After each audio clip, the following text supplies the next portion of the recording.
دلبر چلے گئے اور مکے میں کرتے ہیں سب خانے کا طواف، اختر رضا تو کعبے کے اندر چلے گئے۔ مکے میں کرتے ہیں سب خانے کا طواف، مکے میں کرتے ہیں سب خانے کا طواف، اختر رضا تو کعبے کے اندر چلے گئے۔ بہت بہت شکریہ آپ کا حضرت۔ دیکھیں شاعر نے کہا ہے کہ دھرتی ہی نہیں سارا گگن بول رہا ہے، سرکار کی آمد پہ چمن بول رہا ہے۔ قسم خدا کی آنے والا مصرع سنے جو اللہ والے کی شان میں گستاخی کرتا ہے۔ شاعر نے کہا ہے کیا سمجھتا ہے، لیکن آئیت بھائی بالخصوص کیا سمجھتا ہے، لڑ لے گا بہت مارے گا، تجھے اپنے مٹھی میں جکڑ لے گا بہت مارے گا، اور سرکار تاج الشریعہ کی شان میں گستاخی کرنے والے تجھے جنات پکڑ لے گا بہت مارے گا۔ سرکار تاج الشریعہ کی شان میں گستاخی کرنے والے تجھے جنات پکڑ لے گا بہت مارے گا۔ شاعر نے کہا ہے دھرتی ہی نہیں سارا گگن بول رہا ہے، سرکار کی آمد پہ چمن بول رہا ہے۔ 100 سال بھی ہو جائے تو اسے مردہ نہ سمجھنا، اللہ کے ولیوں کا کفن بول رہا ہے۔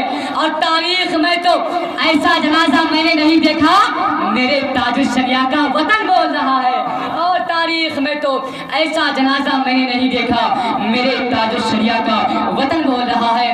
میں گزارش کر رہا ہوں ان حضرات سے جو لوگ اللہ کے نبی کی بیٹی کا نام مخدومہ فاطمہ کے شوہر مولا علی کے بڑے بیٹے امام حسن کے چھوٹے بھائی امام حسین، ان کے لاڈلے زین العابدین، ان کے لاڈلے امام باقر، ان کے لاڈلے امام جعفر صادق، ان کے لاڈلے امام موسیٰ کاظم، ان کے لاڈلے شیخ معروف کرخی، ان کے لاڈلے شیخ سری سختی، ان کے لاڈلے شیخ جنید بغدادی، ان کے لاڈلے شیخ ابو الافراء قرطوسی، ان کے لاڈلے شیخ عبد الواحد تمیمی، ان کے لاڈلے شیخ ابو الحسن قریشی، ان کے لاڈلے شیخ ابو سعید مخزومی، ان کے لاڈلے شیخ عبد القادر جیلانی۔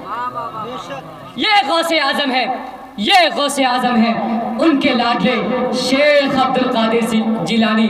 شاعر نے کہا ہے علی کے لال ہیں جو غریبوں کو پال لیتے ہیں، جو گرتے ہیں انہیں وہ سنبھال لیتے ہیں، اور میرے غوث پاک کو اللہ نے وہ مرتبہ دیا، میرے غوث پاک تو قبر سے مردہ زندہ نکال دیتے ہیں، میرے غوث پاک تو قبر سے مردہ زندہ نکال دیتے ہیں۔ اب آئیے پھر سے میں نبی کی بارگاہ میں خراج پیش کرنے کے لیے میں دو تین مصرع پڑھنے کے لیے میں گزارش کر رہا ہوں۔ شہنشاہ ترنم علی جناب